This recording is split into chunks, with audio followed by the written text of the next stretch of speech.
오늘은 본문을 중심으로 해서 사도행전 강의 27번째 말씀을 함께 나누도록 하겠습니다. 사도행전 13장부터 본격적인 바울의 선교 사역이 시작되었습니다. 12장까지는 유대인에게만 한정되어 있었던 이 복음이 이제는 이방인들에게까지 복음이 가닿게 됩니다.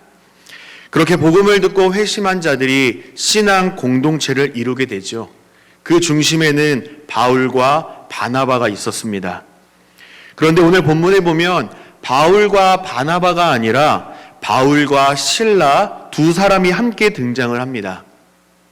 앞선 15장에서 선교 여행을 떠나기에 앞서서 마가라 하는 이 요한을 데리고 갈 것이냐 말 것이냐 논쟁을 벌인 끝에 바나바는 마가라 하는 이 요한을 데리고 구브로로 향합니다.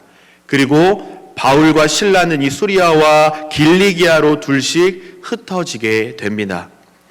오늘 보면 사도행전 16장 후반부의 내용은 이렇게 되어 있습니다.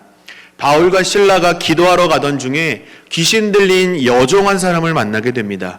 이 여인은 미래에 대해서 점을 쳐주고 일정한 돈을 받아서 주인들에게 고스란히 바치는 소위 불쌍한 노예 인생이었습니다. 바울은 귀신 들린 여종에게서 귀신을 내쫓아 좋았는데 돈벌이 수단이 끊어진 이 주인들이 바울과 실라를 상관들에게 고소하면서 고난을 당하게 되는 이야기가 오늘 본문의 이야기입니다. 이렇게 본문의 큰 그림을 그려놓고 이제 본문 속으로 들어가서 본문의 의미와 우리에게 주시는 메시지를 함께 살펴보기를 원합니다.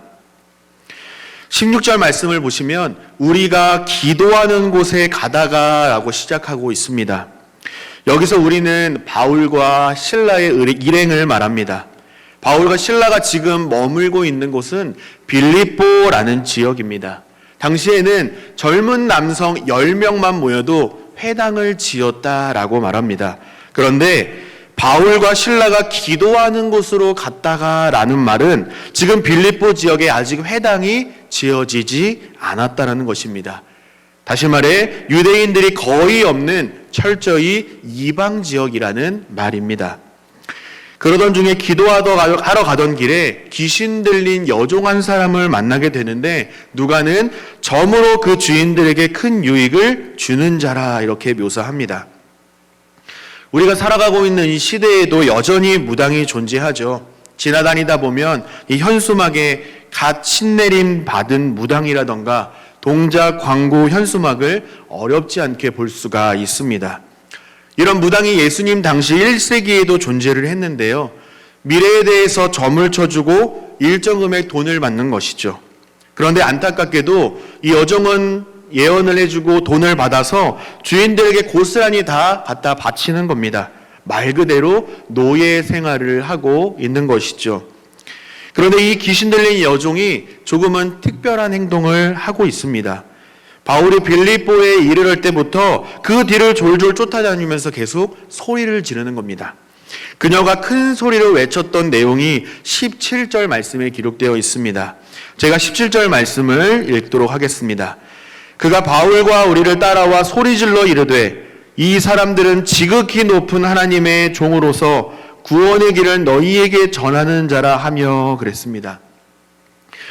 여종이 고백한 의미를 한번 살펴보도록 하겠습니다. 크게 세 가지로 정리를 할 수가 있는데 첫 번째로 하나님은 지극히 높으신 분이라 고백하고 있고요. 둘째는 이 바울의 일행을 보고 하나님의 종이라 말하고요. 세 번째는 여기서 그들은 바울의 일행들을 말합니다. 구원의 길을 선포하는 자들이라 이렇게 말하고 있습니다. 여러분 이 여종의 고백을 보면 여러분 어떤 생각이 드셨습니까? 사실 틀린 내용이 하나도 없습니다. 구구절절 다 맞는 고백입니다. 칭찬받아 마땅한 아주 멋진 고백을 하고 있습니다.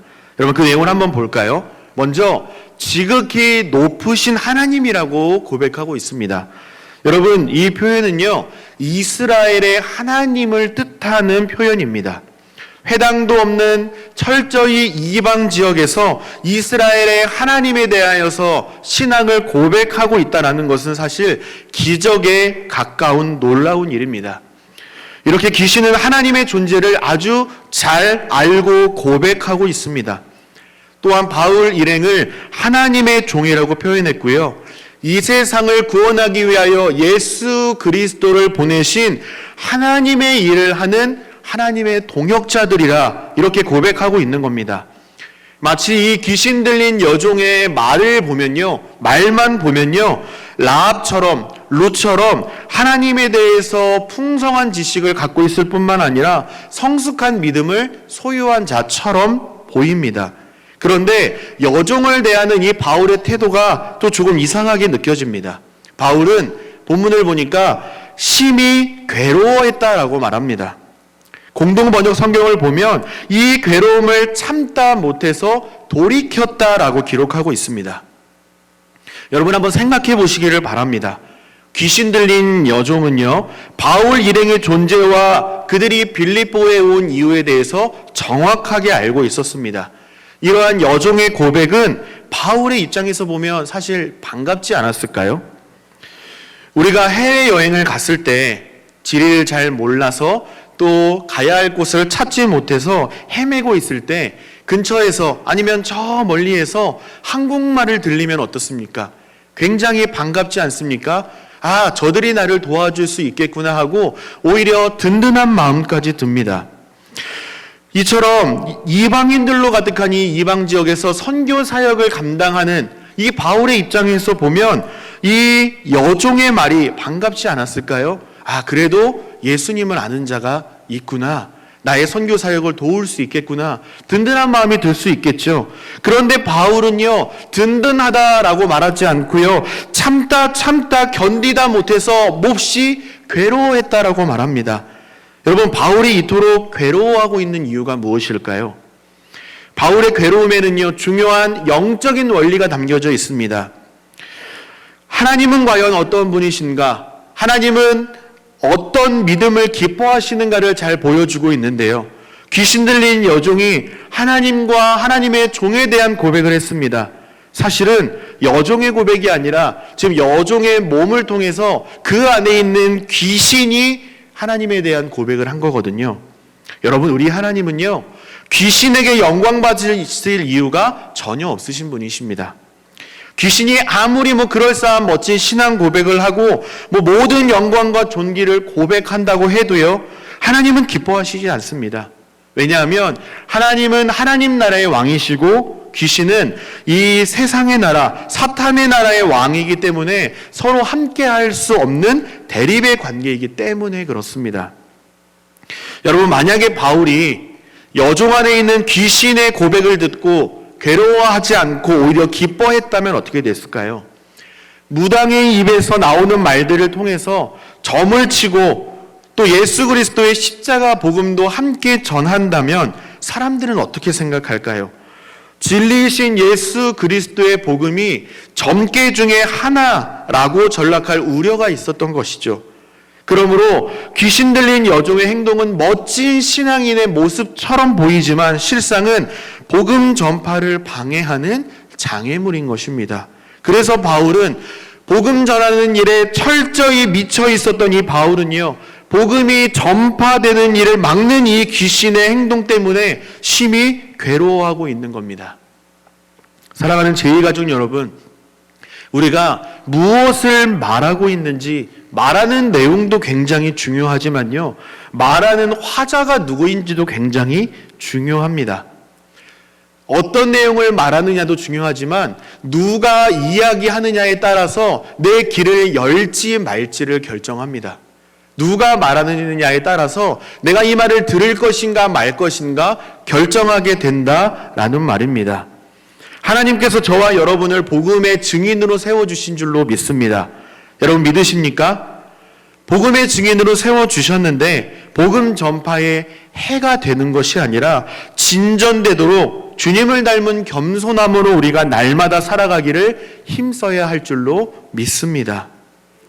복음은요, 물론 입과 손으로 전해져야 합니다. 필요 없다라고 말씀드리는 것이 아닙니다.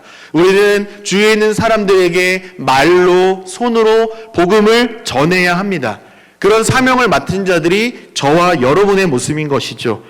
그러나 동시에 우리의 삶을 통하여, 우리의 뒷모습을 통하여서 복음이 전해진다라는 사실을 우리는 기억해야 합니다. 안타깝게도 세상은 교회를 향해서 또 예수 믿는 자들을 향해서 손가락질을 하고 비난을 합니다. 그러나 그들은요, 여전히 우리가 어떻게 말하고 어떻게 살아가는지를 주목하고 있습니다. 아무리 욕을 하고 비난을 하고 있지만 그럼에도 불구하고 우리가 정말로 성경대로 예수 그리스도를 닮아가는 모습대로 살아가고 있는가를 여전히 주목하고 있다는 것입니다. 우리의 삶이 복음의 장애물이요, 걸림돌이 되는 것이 아니라 마중물의 역할을 감당하는 저와 여러분 되시기를 주님의 이름으로 축복합니다. 그런가 하면 귀신이 하나님에 대해서 바른 지식을 갖고 있다고 해서 믿음이 있는 자라고 말하지 않습니다. 쉬운 말로 사실을 아는 것과 믿음을 살아내는 것은 전혀 다른 말이라는 것입니다. 바른 지식을 갖고 있다면 어디까지 도달해야 하는가 하면 복종까지, 굴복까지 나아가야 합니다. 야고보서 2장 19절에서 야고보 사도는요, 귀신들도 믿고 떠느니라 그랬거든요. 하나님의 존재를 바르게 알고 있다면 어찌 하나님을 두려워하지 않을 수 있을까요? 어찌 감히 하나님께 고개를 들고 말씀에 불순종하고 대적할 수 있겠습니까? 그럴 수 없는 것이죠. 마땅히 굴복할 수밖에 없는 것입니다. 하나님은 그런 분이시라는 거죠. 반대로 바울의 모습은 어떻습니까? 하나님에 대한 바른 지식과 함께 신뢰의 모습을 보여주고 있습니다. 바울은 여종이 아니라 여종을 통해 역사하는 귀신에게 직접적으로 선포합니다. 예수 그리스도의 이름으로 명하노니 나와라! 라고 귀신에게 명령을 합니다. 여러분, 바울이 예수 그리스도의 이름으로 명령했을 때에 어떻게 됩니까? 명령하자마자 그 즉시 여종의 몸에서 나왔다라고 말합니다. 이처럼 바울은 예수 그리스도의 이름에 능력과 권세가 있음을 믿었습니다. 그래서 자신을 의지한 것이 아니라 예수 그리스도의 이름을 힘입어서 담대하게 선포한 것입니다. 귀신에게 직접 나오라! 라고 명령한 것입니다. 예수 그리스도의 이름이 선포될 때에 귀신도 두려워 떨며 도망하는 역사가 일어난 것입니다. 사도행전 3장에 보면 베드로와 요한이 성전에 올라갈 때에 성전 미문에서 나면서부터 걷지 못하고 구걸하는 한 사람을 만나게 됩니다. 돈 좀 주세요. 돈 좀 주세요. 구걸하는 그에게 베드로는 이렇게 말하죠. 사도행전 3장 6절 말씀입니다. 베드로가 이르되 은과 금은 내게 없거니와 내게 있는 이것을 내게 주노니 나사렛 예수 그리스도의 이름으로 일어나 걸으라 하고 그랬습니다. 예수 그리스도의 이름을 선포했을 때에 어떻게 됐습니까? 이어서 7절, 8절 말씀은 이렇게 기록하고 있습니다. 오른손을 잡아 일으키니 발과 발목이 곧 힘을 얻고 뛰어 서서 걸으며 그들과 함께 성전으로 들어가면서 걷기도 하고 뛰기도 하며 하나님을 찬송했다라고 말합니다. 여러분, 하나님이 누구신지 제대로 아는 사람은요, 하나님의 능력을 신뢰하는 사람은요, 바르게 신앙생활 할 수밖에 없습니다. 제대로 신앙생활 할 수밖에 없습니다. 여러분, 진리는요, 두리뭉실하지 않습니다. 오히려 올곧고 확실합니다. 분명합니다. 진리 앞에서 타협 없는 이러한 모습이 다른 믿지 않는 사람들에게는 오히려 불편하게 느껴지기도 합니다. 왜 기독교에만 구원이 있다라고 말하느냐라고 이야기하죠. 어쨌든 하나님과 하나님의 능력을 바르게 알고 굳은 신뢰를 가진 참된 믿음을 가진 사람은요, 먼저는 나의 약함을 압니다. 또 하나님의 강하심을 압니다. 그리고 인정하며 살아가죠. 그리고 하나님께 합당한 찬송과 경배를 올려드리며 신뢰의 삶을 마땅히 살아갑니다. 사랑하는 제2가족 여러분, 예수 그리스도의 이름에 능력이 있음을 여러분 믿으십니까? 그렇게 신뢰하며 살아가고 계십니까? 그렇다면 우리의 약함과 하나님의 강하심을 인정하고 하나님만 신뢰하며 하나님께서 기뻐하시는 참된 믿음을 가지고 예배하며 승리하는 우리 모두가 되시기를 간절히 소망합니다. 여기서 중요한 내용 한 가지가 더 있습니다. 여러분 반드시 기억하시기를 바랍니다. 만약 하나님에 대한 지식과 정보는 우리가 갖고 있지만 예배의 순서와 예전에는 익숙하지만 그저 지식에만 그치게 된다면 어쩌면 오늘 본문에서 보여주는 귀신과 별반 다를 바 없는 종교 행위에 익숙한 종교인일 수도 있습니다. 여러분은 종교 생활을 하고 계십니까? 아니면 신앙 생활을 하고 계십니까? 스스로에게 질문해 보시기를 바랍니다. 간절히 바라기는 우리가 다른 어떤 것을 붙드는 것이 아니라 예수 그리스도의 이름에 능력이 있음을 알고 믿고 신뢰하며 살아가기를 원합니다. 참된 믿음을 소유한 자로서 예수 그리스도의 참 제자답게 하나님께서 원하시는 찬송과 경배를 올려드리는 모든 제2 가족들이 되시기를 간절히 소망합니다. 그렇게 할 때에 우리의 삶 가운데에 예수 그리스도의 능력이 풍성하게 경험케 하실 줄 믿습니다. 그런 은혜가 저와 여러분의 삶 가운데에 함께 하시기를 주님의 이름으로 간절히 축복합니다. 이렇게 예수 그리스도의 능력으로 말미암아 여종에게서 귀신이 떠나갑니다. 모두가 다 기뻐하고 감사하고 하나님을 찬양할 일이 맞습니다. 마땅히 하나님께 영광 돌려야 합니다. 그러나 하나님의 기적과 역사를 보고 분노했던 사람들이 있습니다. 바로 여종의 주인들입니다. 점괘를 봐주고 일정한 돈을 받아 수익을 얻었기 때문에 주인들 입장에서는 돈벌이 수단이 끊어진 것입니다. 이에 격분하여서 바울과 실라를 붙잡아서 관리인들에게 끌고 갑니다. 우리식으로 말하면 강력한 처벌을 요구하면서 고소하고 고발하고 있는 겁니다. 여러분, 이것이 우리가 살아가고 있는 세상의 모습입니다. 세상은 한 사람의 가치에 관심이 많지가 않습니다. 세상은 나에게 이익이 되는가, 그렇지 않은가로 사람을 대합니다. 나에게 이익이 되면 가까이 하고요, 나에게 해가 되면 거리를 두는 것이 바로 이 세상의 모습입니다. 정말 안타깝게도 서로를 축복하고 모든 허물들을 감싸 안아줘야 할 가족까지도 여기에 포함되는 것을 우리는 어렵지 않게 볼 수가 있습니다. 이런 이야기가 있죠.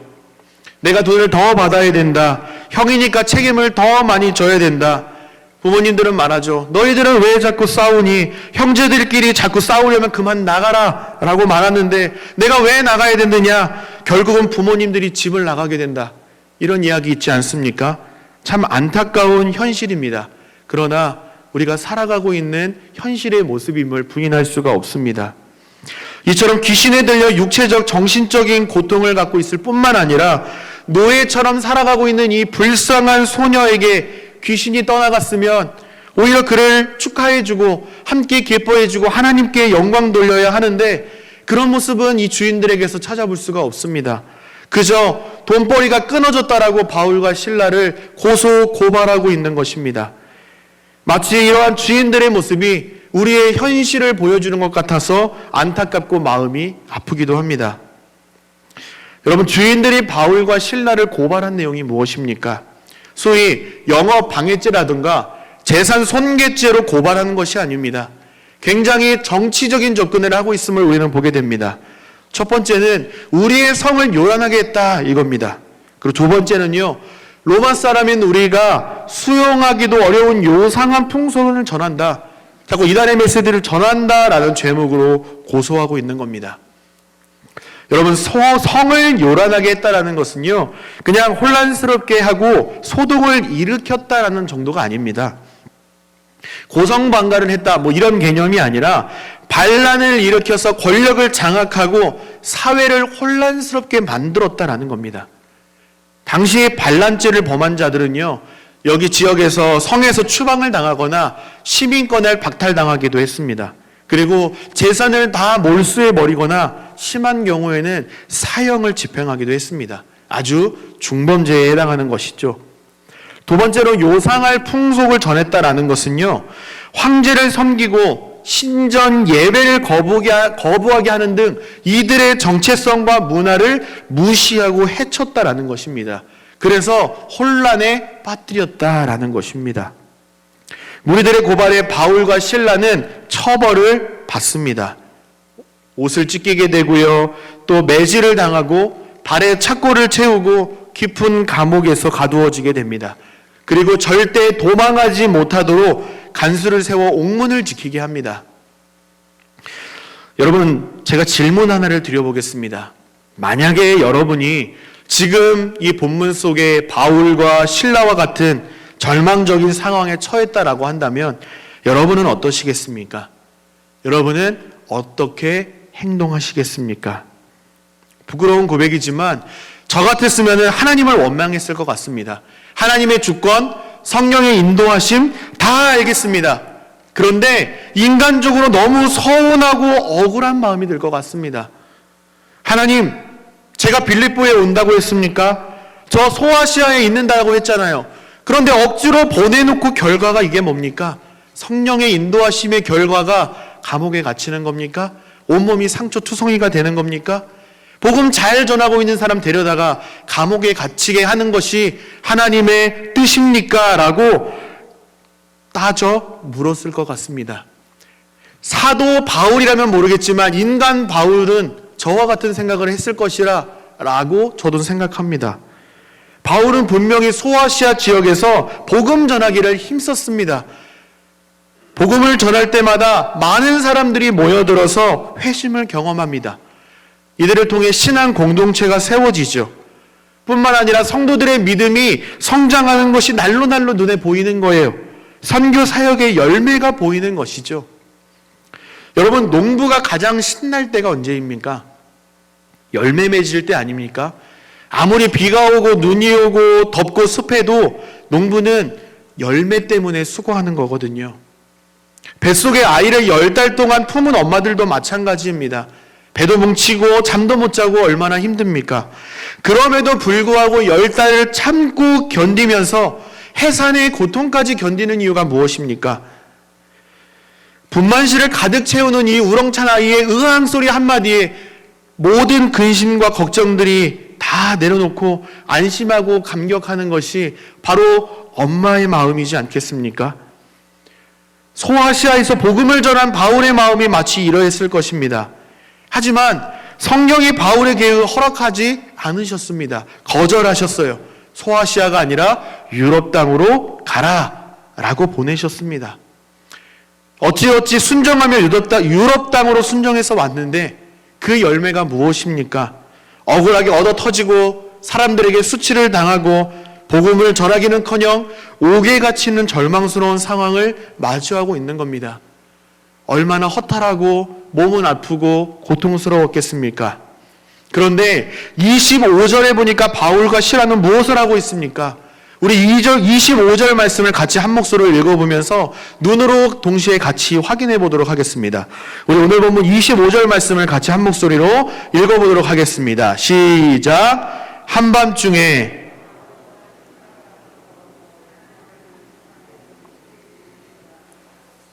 아멘. 한밤중에 바울과 실라가 기도하고 하나님을 찬송하며 죄수들이 듣더라 그랬습니다. 여러분, 바울과 실라는요, 하나님을 원망하고 따져 물었다라고 말하지 않습니다. 오히려 기도하고 찬송했다라고 말합니다. 억울한 상황에 도저히 어떻게 이해해 보려고 노력하고 애써봐도 이해되지 않는 상황에 미래에 어떠한 희망도 기대할 수 없는 절망적인 순간에 바울과 실라는 뭘 했다고요?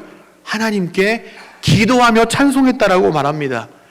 여러분, 이렇게 놀라운 고백이 어디 있겠습니까? 그런데 그들의 기도의 내용을 보면 더 놀랍습니다. 바울과 실라가 기도했던 것은요, 하나님 저 빨리 여기서 풀어주셔서 옥에서 나가서 복음 전하게 해주세요 라고 기도하지 않았습니다. 석방을 위한 기도가 아니라, 풀어달라는 기도가 아니라 여기까지 인도하신 하나님의 섭리를 찬양하고 감사하는 기도를 했다라는 것입니다.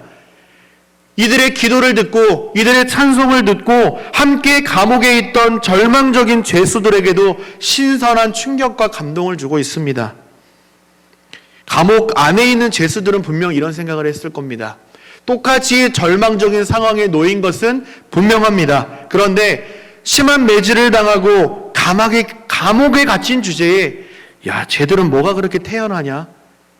뭐가 저렇게 당당하냐? 저런 상황에 어떻게 찬양과 기도가 나오냐? 쟤네 어떻게 미친 거 아니냐? 이유 없이 고난당하고 감옥에 갇혀있는 주제에, 오늘 내일 죽을지도 모르는 주제에, 야, 감옥까지 인도한 저들의 신이 믿지도 않냐? 쟤들은 참 속도 좋다 라고 생각했을 것 같습니다.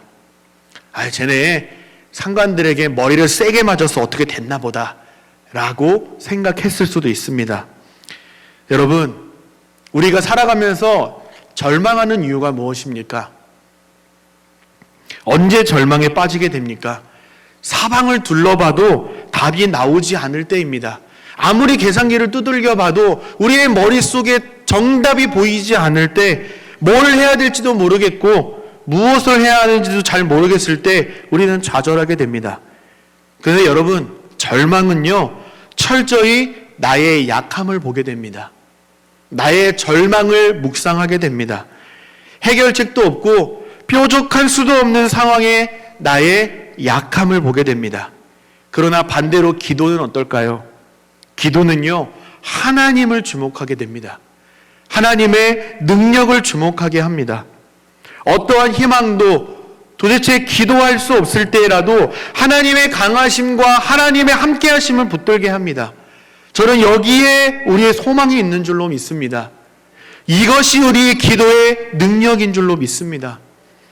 바울이 예수 그리스도의 이름으로 선포할 때에 그 즉시 귀신이 떠나나간 것처럼, 하나님 앞에 기도할 때에 하나님의 손에 모든 문제를 맡겨드릴 때에 하나님은 우리를 놀라운 기적의 현장으로 인도해 가십니다.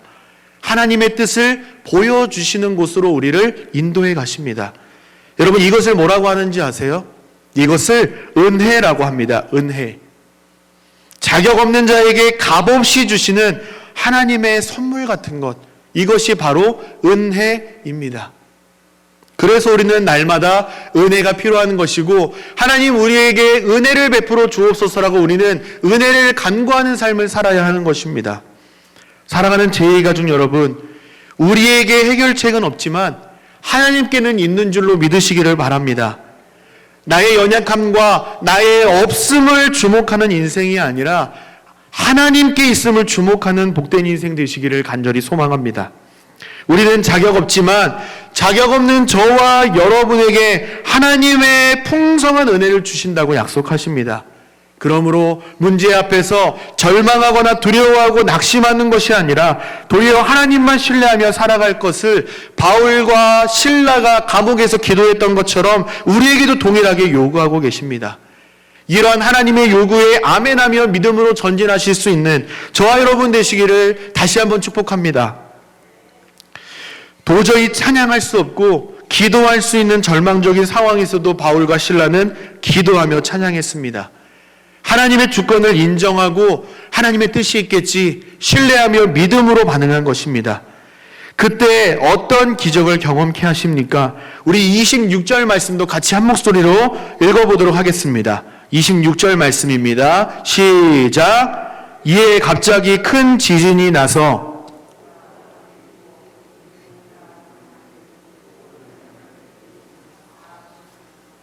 아멘.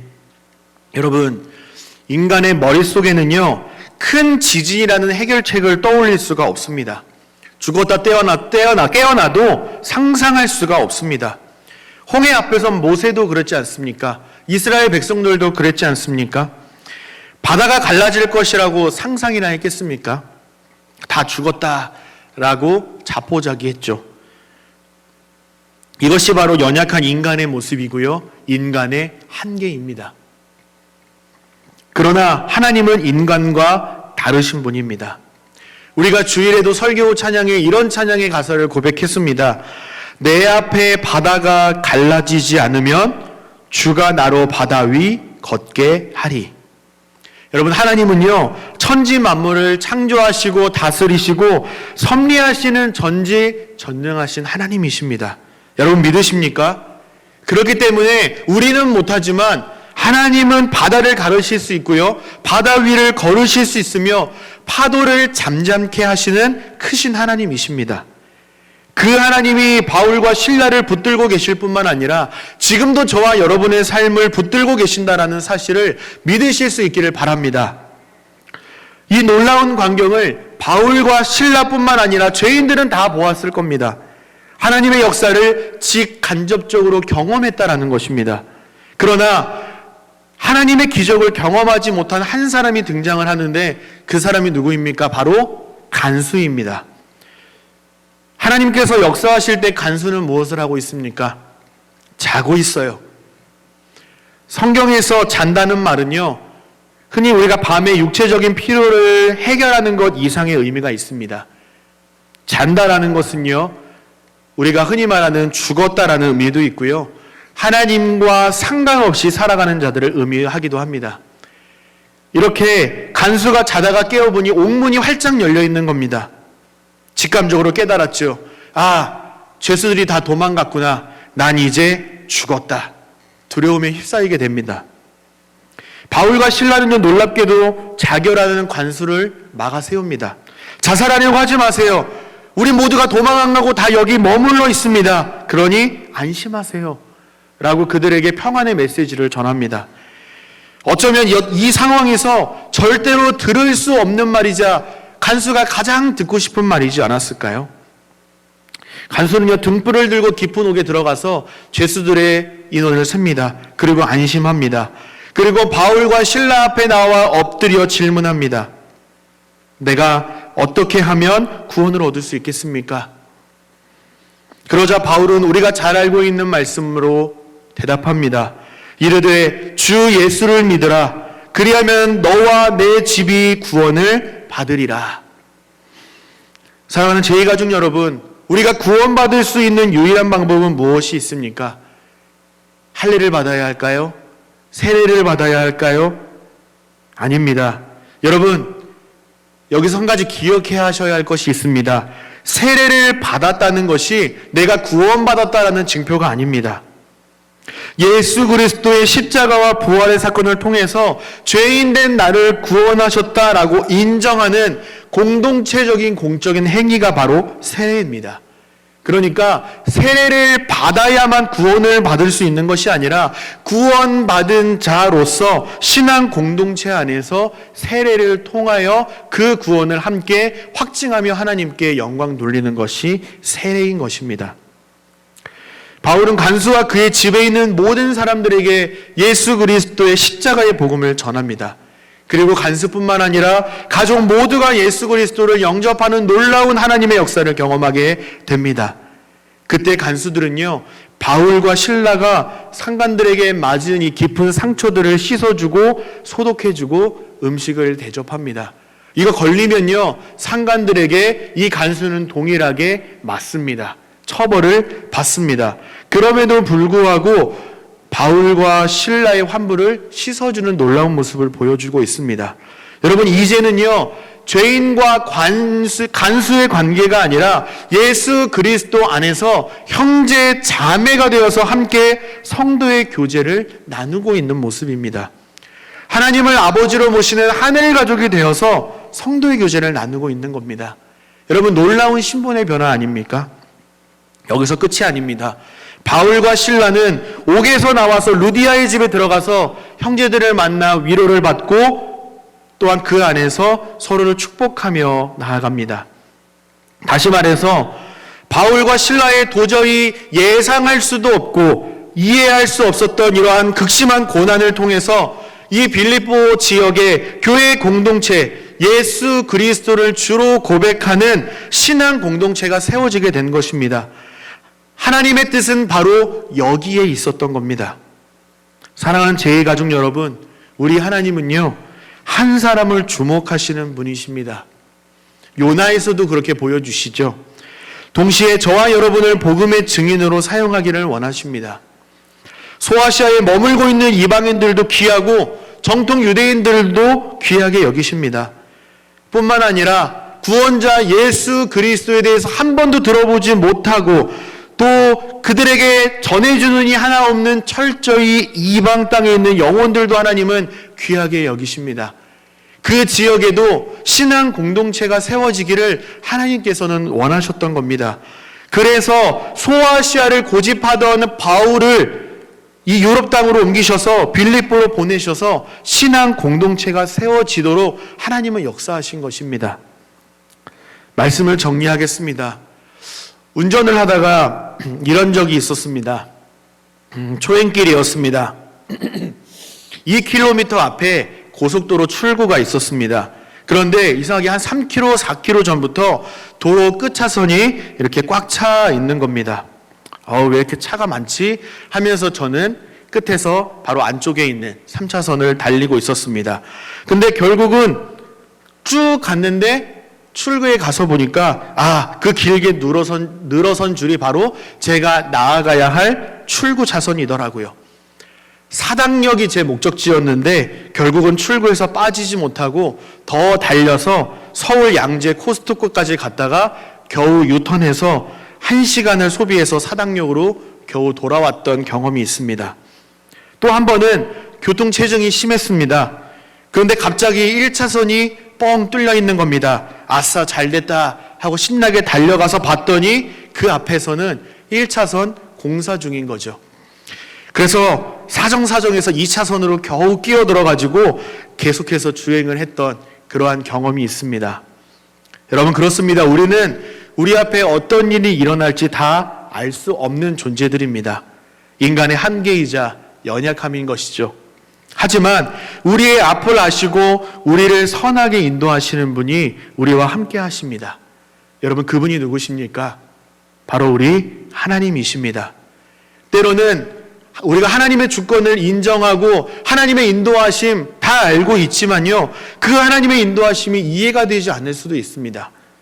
하나님 그쪽이 아니라 이쪽이에요 라고 우리가 하나님을 가르치는 때도 분명 있습니다. 고통이 뒤따를 수도 있습니다. 바울과 실라가 그랬지 않습니까? 그러나 영적으로 죽어 하나님을 경험하지 못했던 간수를 만나 복음을 듣게 하시고 그와 그의 가족이 구원을 얻게 하는 하나님의 역사를 이루셨습니다. 나아가 루디아의 집에 신앙 공동체가 세워지는 것이 하나님의 뜻임을 오늘 본문 끝자락에 이르러서야 알게 되는 것입니다. 사랑하는 제2가족 여러분, 잠언 19장 21절에 이런 말씀이 있습니다. 사람의 마음에는 많은 계획이 있어도 오직 여호와의 뜻만이 완전히 서리라. 아멘. 여러분 하나님은요, 하나님의 뜻을 이루시기 위해서 저와 여러분을 거침없이 역사의 현장으로 이끌어 가실 것입니다. 때로는 여러분의 동의를 구하실 수도 있고요, 여러분의 동의와 상관없이 강권적으로 끌고 가실 때도 분명 있으실 겁니다. 그때 우리에게 가장 필요한 것은 무엇이겠습니까? 바로 하나님을 향한 믿음이요 순종입니다. 어떠한 상황에 직면하든지 기도하고 찬송하는 삶입니다. 하나님의 인도하심과 우리의 순종을 통해서 여호와 하나님의 뜻이 우리의 가정과 교회와 삶의 모든 영역 가운데에 완전히 서게 되는 은혜를 경험하며 살아가는 우리 모든 제2가족들이 되시기를 주님의 이름으로 간절히 축복합니다. 아멘.